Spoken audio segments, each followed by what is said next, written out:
Rob Bro. He's your sports bro at KKAM.com and the Talk 1340 app. You guys are not doing any pass blocking. You're just stepping aside and letting them walk in. Pop, pop, pop, pop, pop, pop, pop. That's what I want. All of you around that ball. What's wrong with y'all? Y'all play like some little girls. Y'all like y'all never played football before. These guys are nothing. You hear me? They breathe just like we do. Yes, sir. They sweat just like we do. Do you hear me? They went through 2 days. We went through 2 days in 110-degree heat. Yes, sir. I want you to hit everything to move. If the ref gets in your way, you hit him. Okay, then, let's play. But they're cheating us too. They're against us too. This is our team. This is us. Let's go right now. Let's get it off now. Let's go.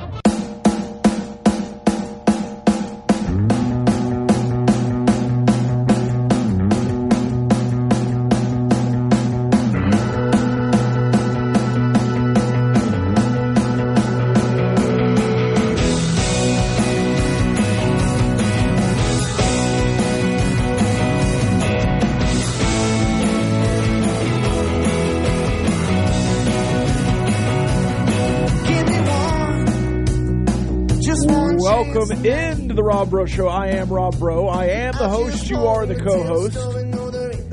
You can text in 806-855-3712. Still some live baseball going on. Texas Tech leading Gonzaga in game 4 of a 4-game series. 5-3 in the top of the 7th inning. Texas Tech baseball 3-0 on the season. We'll look around at the rest of the Big 12 a little bit today as well.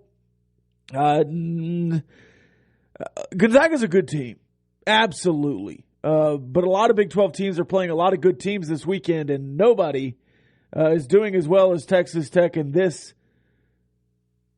opportunity, though Gonzaga has just tied it up with a home run over the top of the monster there in center field. What a blast. Good grief. That is his second of the year. Collamer just manhandled that ball out of the ballpark. Good grief. So 5-5 in the 7th inning. And I'm sure we will see more pitching incoming. Maybe not a pitching change right now. We'll have to see what happens. But we've already seen several today for Texas Tech.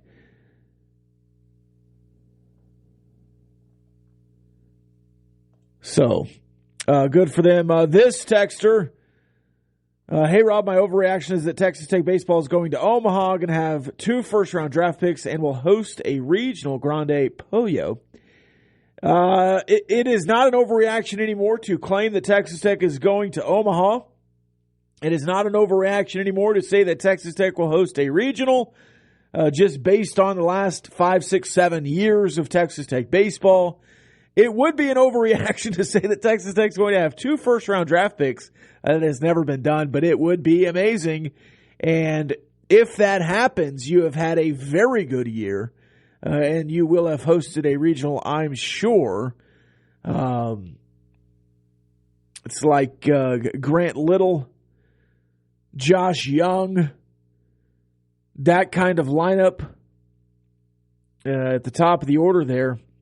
If you could have some of these guys unlock what they've been doing this weekend, obviously a great weekend for Texas Tech baseball so far.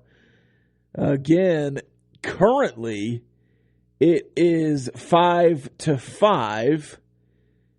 Josh Sanders now on the mound for his second appearance of the year. Just looking down, a couple of Gonzaga guys have had really good weekends. Apodaca at 375. He's 2 for 3 today. Cabalas hitting over 300 for the weekend. McGee, Calmer. I mean, this is an offense that was really good last year. And a lot of these guys are returners. Sophomore, senior, sophomore, junior, sophomore, senior, senior, senior, junior. A lot of these guys played a lot last year. And on the opposite end, Texas Tech, a lot of new faces. Hester, Harrelson, Bazell, Green, Cash, Maxey, all getting their first action of the year. Burns as well. And you have some guys on the weekend. Cash hitting 667 so far. Ty Coleman at 500 after going 5 for 5 yesterday. Green and Bazell, both over 300. Harrelson Hester, both at 400. Obviously, short sample sizes. And in baseball, you can be 667 one day and 234 in 2 days because of having an 0 for day or whatever. But solid start to the season for Texas Tech. And kind of regardless if you win this one or not today, you obviously want to. You want to win every game. That's the goal of baseball. That's the goal of sports in general. But a 3-1 start against a team like Gonzaga would be a really, really good opening weekend. As I said, we have the D1 baseball rankings out. Tennessee, LSU, Stanford, Ole Miss, A&M, kind of usual suspects in the top. For the Big 12, TCU starting 2-1. And Arlington, they are 8th best in the Big 12. 15th is Oklahoma State. Texas Tech coming in at 24th after a good opening weekend. The series obviously still going as we talk. Looking at the score bug from over the weekend, if you're in the Big 12 world, how do I want to say it? Some shocking results? Is shocking the appropriate term? Because there were some shocking results this weekend. Again, some really good competition. But Vanderbilt beating Oklahoma State, that was a top 10 matchup. Valparaiso on Saturday, 11-3 over Kansas. West Virginia losing to Georgia Southern. Central Michigan put up 15 in an inning against Baylor, beating them 20-5. TCU hammered Arkansas 18-6, and then Arkansas did the same to Texas, I believe, the next day. Texas losing to Missouri. Rough start for Texas so far. And then the Sunday capper in Arlington, Vanderbilt beating Texas. Missouri coming back and beating TCU in extra innings. Arkansas hammering, it was Oklahoma State 18-1. That was another top 10 matchup. By the way, the college baseball showdown in Arlington, one of the premier college baseball events of the year. I really enjoyed Texas Tech going to that the last two seasons, 2020, 2021, or whatever it was, 21 and 22, I guess is what it was there in Arlington. Really enjoyed being a part of that twice. But Texas, rough weekend. They lost to Arkansas Friday.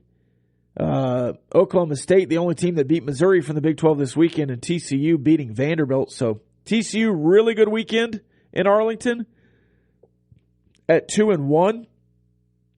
Texas, 0-3. And Texas Tech also went 0-3 in Arlington, their first season there.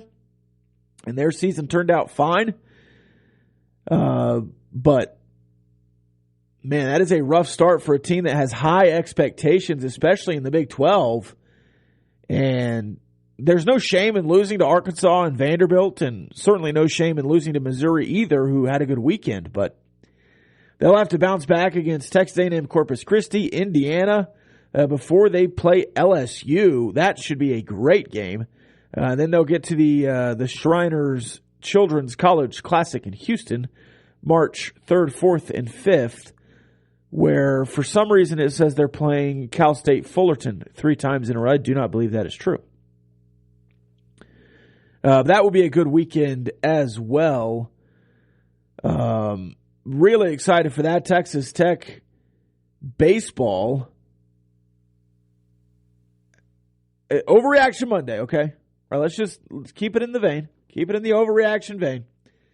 This is the best Texas Tech baseball team since 2019. I really think that 2020 team was robbed, but because we couldn't get all the way through Big 12 play, and Parker Kelly was having an incredible year that year, didn't quite get back to that level the rest of his career, though he had played some really good defense down the stretch. Even Dylan Carter having a really good year that year, 280 or whatever. That was his best year as a Texas Tech Red Raider. But you also had kind of the explosion of Jace Young, the explosion of Nate Rombach. The pitching was deep. Brian Klein still around. You had a really, really good roster that year. But the potential on this team is, in my opinion, next level. And I guess you can go back to 2017 for some similarities with so many freshmen being in the lineup and being in an opportunity where they can do well. Now, that team, because of some inexperience, losing in the regional against a crafty veteran pitcher, but the sky is the limit. The ceiling is the roof, in my opinion, for Texas Tech baseball this year. And there's all sorts of things that you can do with a freshman in college athletics. You can push through. You can have the freshman wall. You can surprise everyone. A lot of guys go out there and just don't look like freshmen. A lot of opportunities here on Texas Tech baseball. You had Hudson White, the Big 12 Freshman of the Year last year. You might have 3 or 4 in the running for that this year if everything holds course. Now, 3 games in. Baseball's a long, long season. You certainly do not want to overreact in legitimate terms. Obviously, Tim Tadlock's going to tell you to be where your feet are, but right now your feet are in a pretty good position. All right, back to the text line. One more here before we head to the break. If I can open up the text line. Good grief. Technology, man. This texter asking for thoughts on M. Haver teasing a potential Pac-12, Big 12 merger on Twitter. If we have to, we'll talk about it. Let's take the break. We'll come back, get into those rumors. This guy on Twitter, he's a volume shooter. So we'll talk about the shooting he's doing on Twitter and the potential implications when we come back. It's the Rob Breaux Show, Talk 103.9 News, Money, Sports.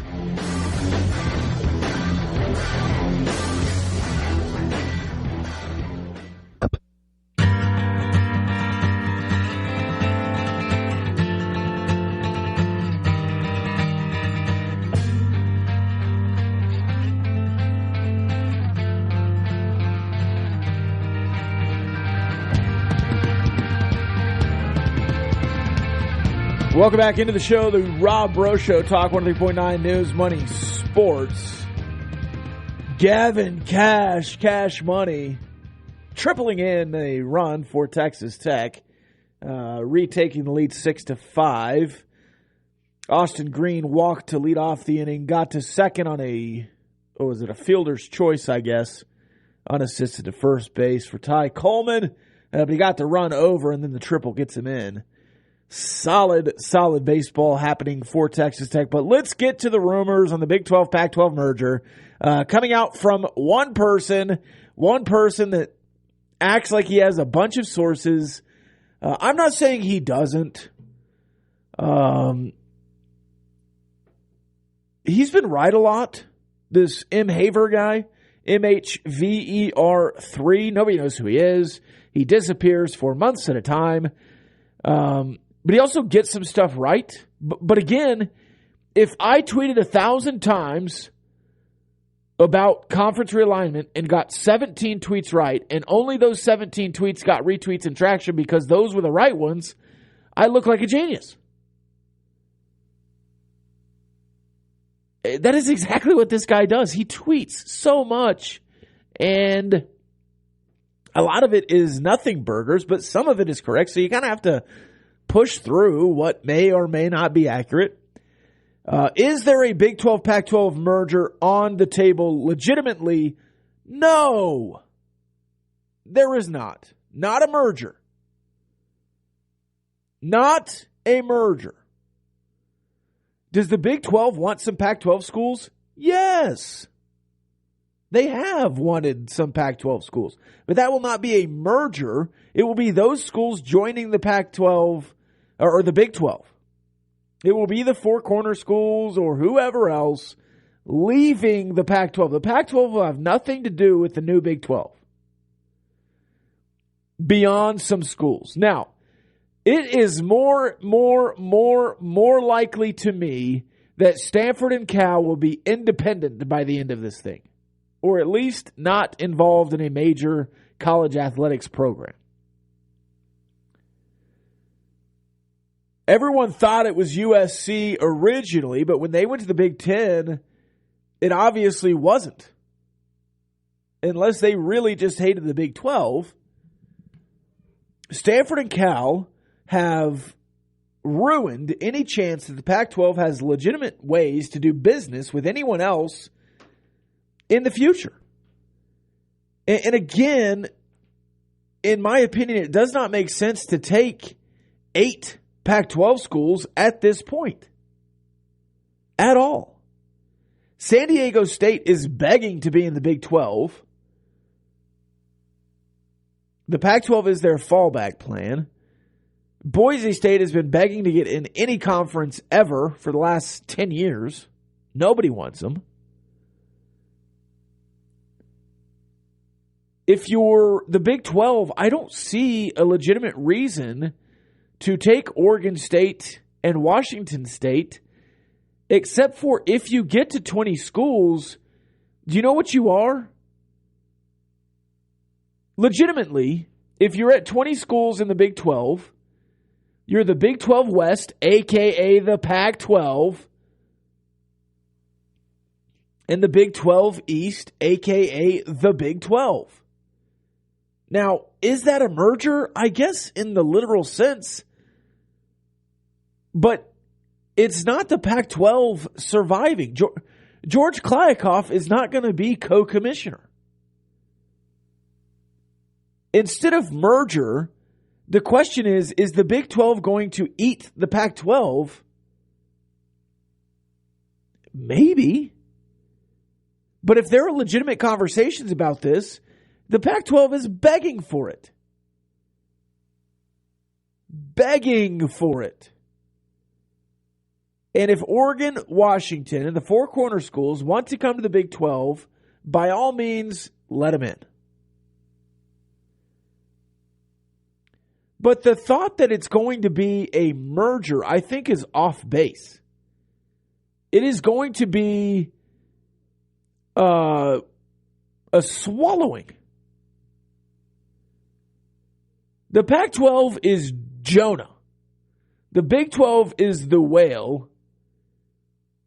And if the whale wants to eat the Pac-12 and let them survive in its stomach for a while, that will happen. But there's no legitimate world that we live in right now in college athletics where the Pac-12 exists and the Big 12 exists and it's called the Big 12 Pac-12 Conference.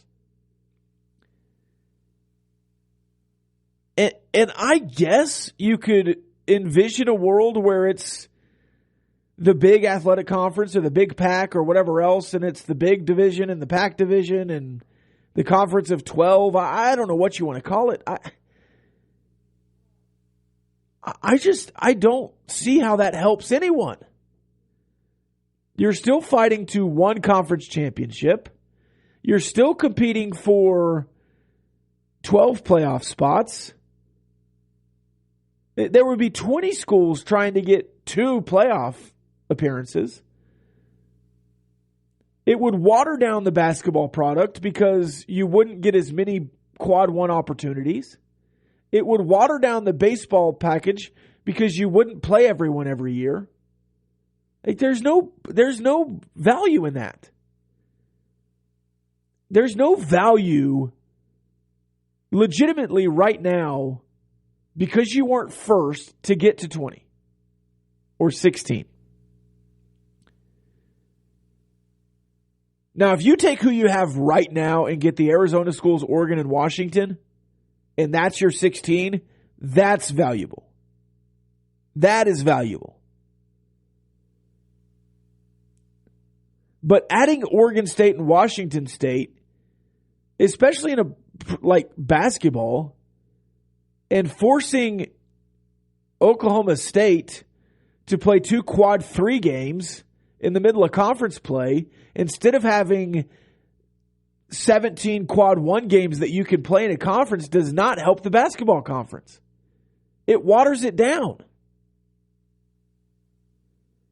And if you're stuck with a schedule that has a bunch of Pac-12 schools on it instead of the really legitimate Big 12 conference play you get right now, and Houston, and West Virginia as a program, and Kansas, it waters it down. It doesn't help. Arizona and Oregon, yeah, bring them on to the Big 12 basketball world. Bring them on to the Big 12 baseball world. Bring them on to the Big 12 football world. But I have zero interest in a full-on, let's help the Pac-12 and be generous kind of communication here, because you just also fill your roster. And when those Pac-12 schools come open, would you rather have a spot for Miami or be stuck with Oregon State? Would you rather have the opportunity in the future to add an NC State or a Virginia Tech, or be stuck with Washington State and Pullman and have a bunch of quad 3 basketball teams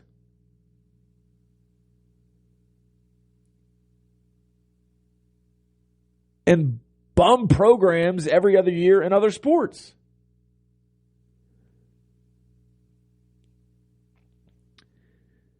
Again, if you're coming to me with M. Haver as your source, the dude is a volume shooter. He does not base his stuff in facts. He just hears things and either reports, and I legitimately think some of his sources are like, hey, I read this in a Dennis Dodd piece. Here's my version of it. It's a source. Hey, I was listening to John Wilner's podcast, and he kind of said this. Here's a source.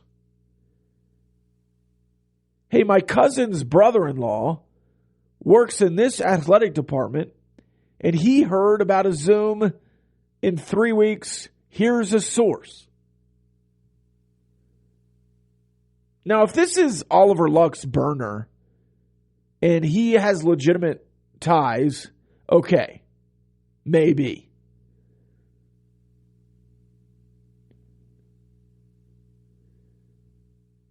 But right now when he says ESPN would get the Pac-10 content for around $20 million per school, and Fox gets the Pac-10 content at a fantastic deal like they wanted, and then Amazon fills out the Big 12 market with a game of the week because of a merger, I guess it's a dream scenario, but again, it's why keep the Pac-12 alive if you're the Big 12? Why? Why tie yourself to Stanford and Cal, who want no part of it? If Stanford, Cal, Oregon State, and Washington State are in any deal that is being discussed, say no. And that is an easy no for me. Easy. All right. Let's take the break and look forward, I guess, to March 7th when M. Haver says there's going to be a meeting. There's also meetings, I guess, potentially for basketball-only schools and 2 additions for full participants. We'll see. If you could only have 2 out of the Big 12, out of the Pac-12 join the Big 12, who would it be? If you could only have 2, who would they be? It's the Rob Breaux Show. Talk 103.9 News Money Sports. We'll be back after this.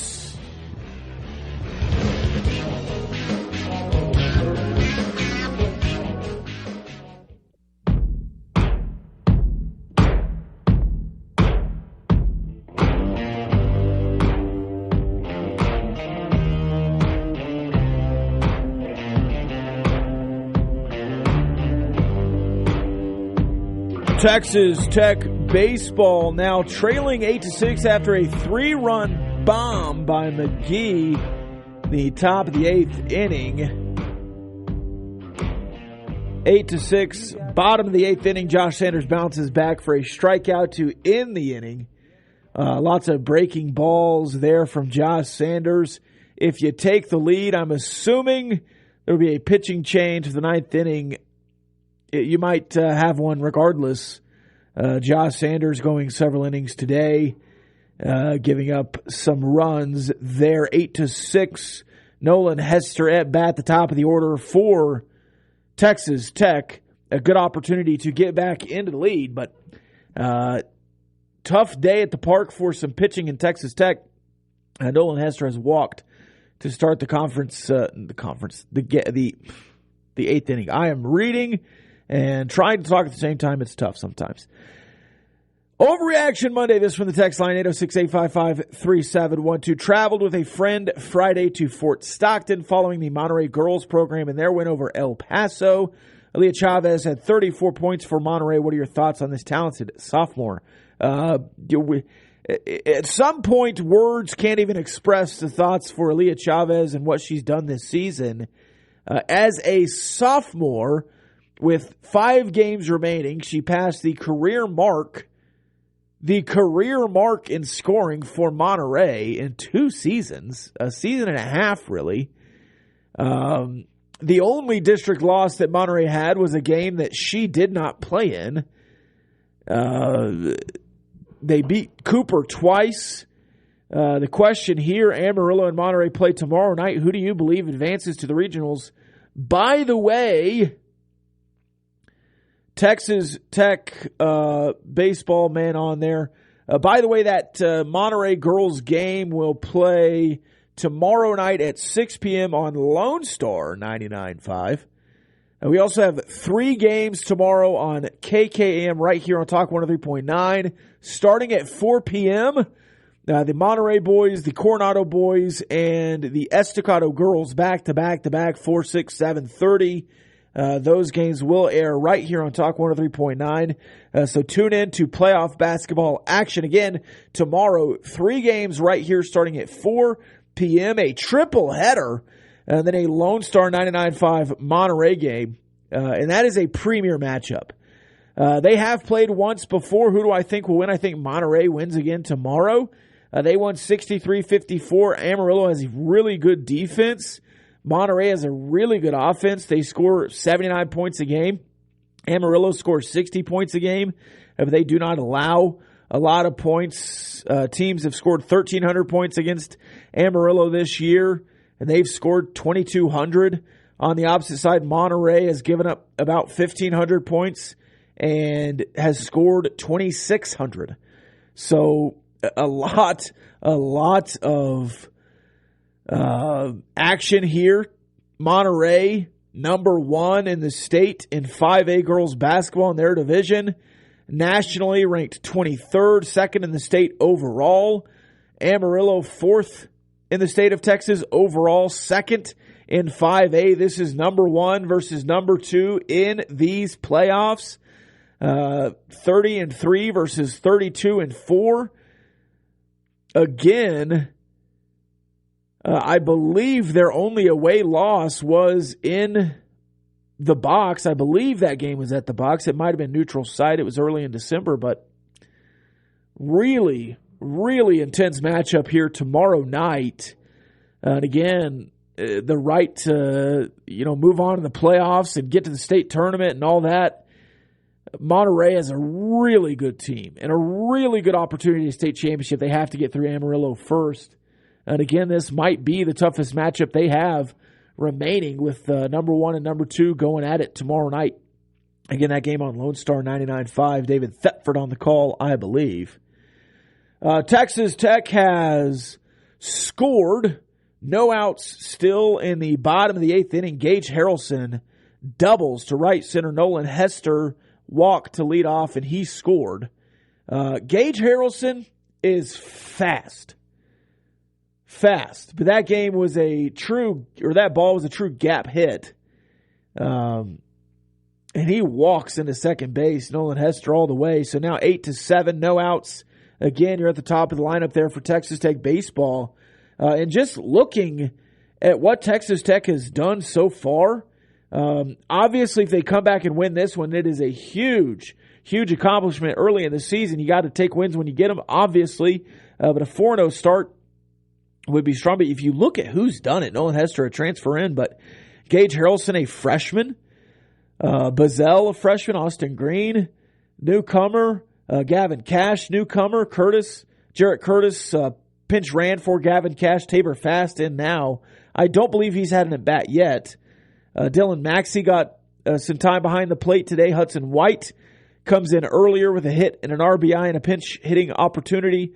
Owen Washburn also yet to get a hit on the season, but you trust that Owen Washburn can figure it out, and then Will Burns hitting ninth.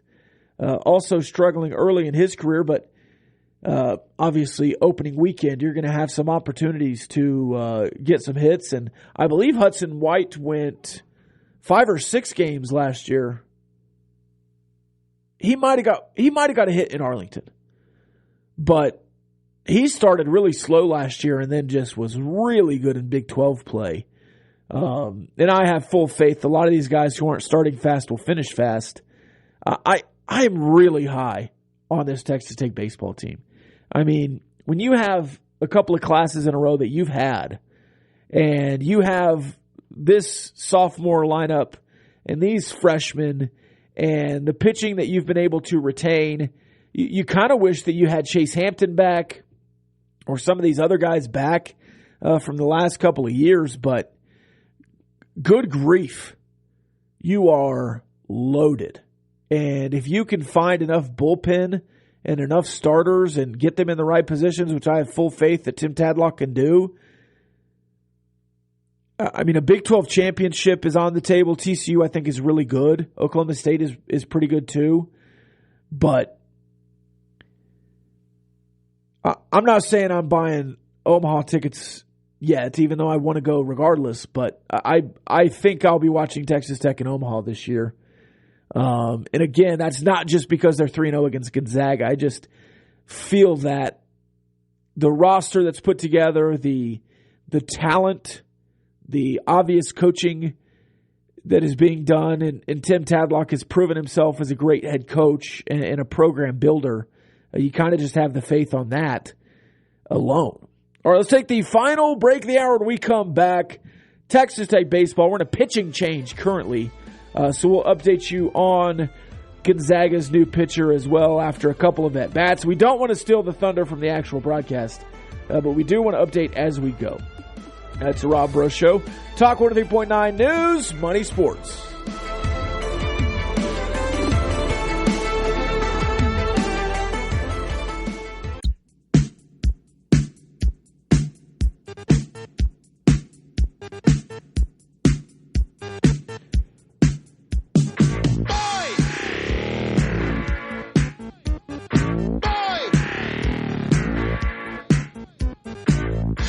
Welcome back. It's Rob Breaux Show, Talk 103.9 News, Money, Sports.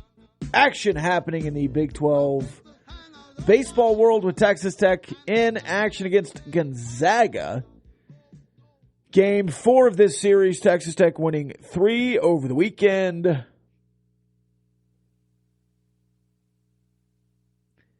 Bottom of the 8th inning. It is now tied 8-8.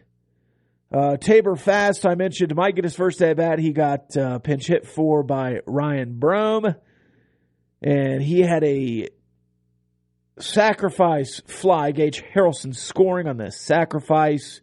Bazell advancing to third, and then they intentionally walked Ty Coleman. Austin Green striking out in there as well. So 2 outs. Bottom of the 8th inning, tied 8-8. Hudson White currently at the plate. We will update that as we move along. Back to the text line. I asked earlier 2 schools that you would want to see in the Big 12 if you could only, we'll call it merge because that's what people are saying, merge with the Pac-12. If you could only bring 2 over, if you could only eat 2, if you could only steal 2. If you could only pirate 2 teams from the Pac-12, who would they be? This texter saying Arizona State because it'd be fun to watch Tech baseball or basketball while seeing a Rangers spring training game. The second is Arizona because of their good basketball program. And those have been my top 2 choices for a long time, but I think legitimately Oregon is the prized possession of the Pac-12 as far as the Big 12 goes. Well, what if they want to leave later? Okay. All right. Fine. But if you can have them in the Big 12 for 4 years, 6 years, I think that helps the brand more than having the Arizona schools. And Oregon is a national brand. The Arizona schools are solid brands, but Oregon is a national brand. I'm not saying they're Texas or Oklahoma, but they're closer than some of the teams that you've been projected to take.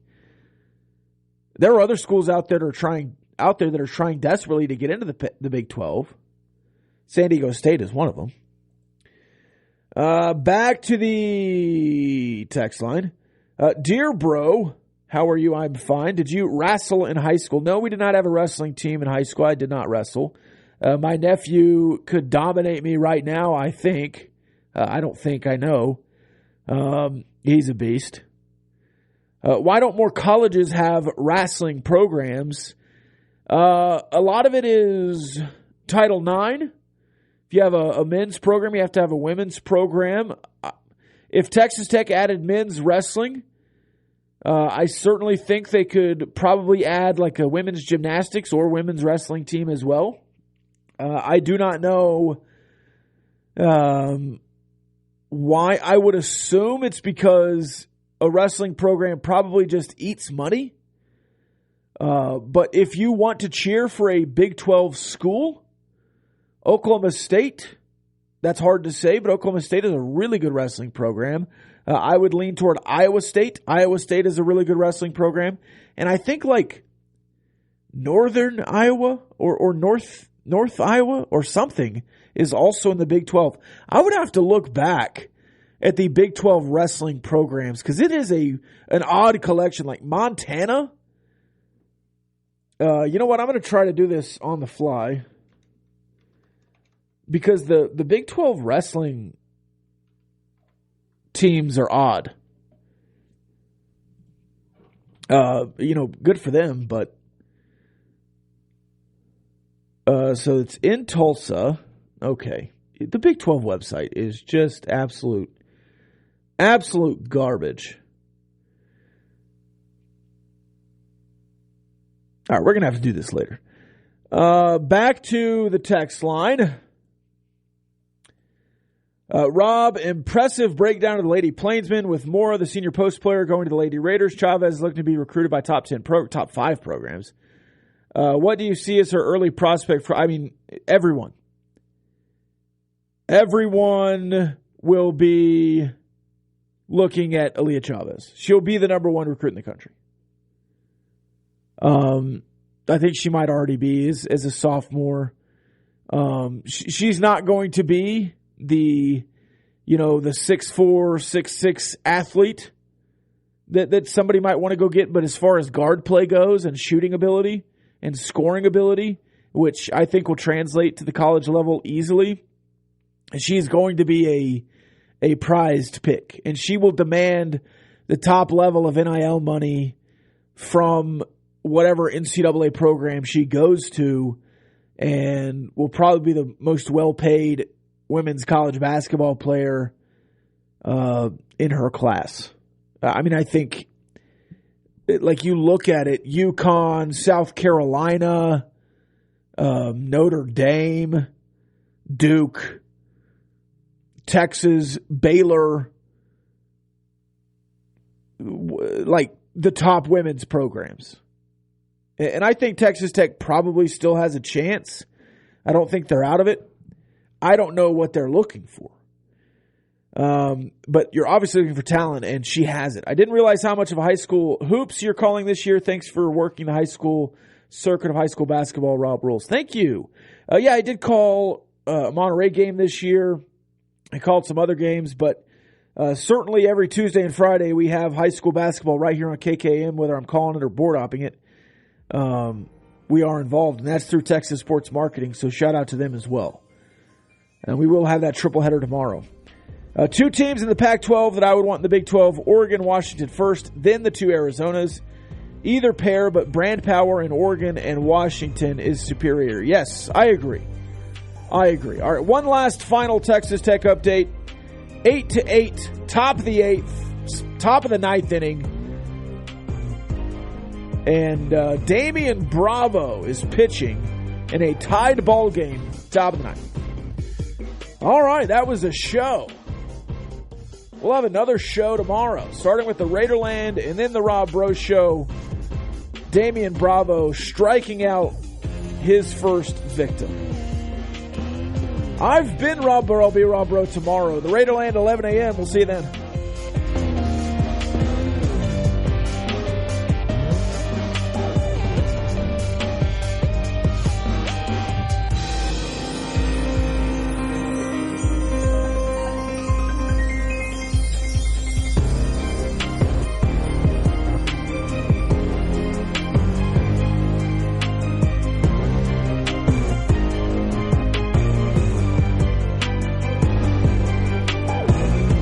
The views and opinions expressed by the participants on this Talk 1340 program are not necessarily the views of Talk 1340, its advertisers, staff, management, or Town Square Media.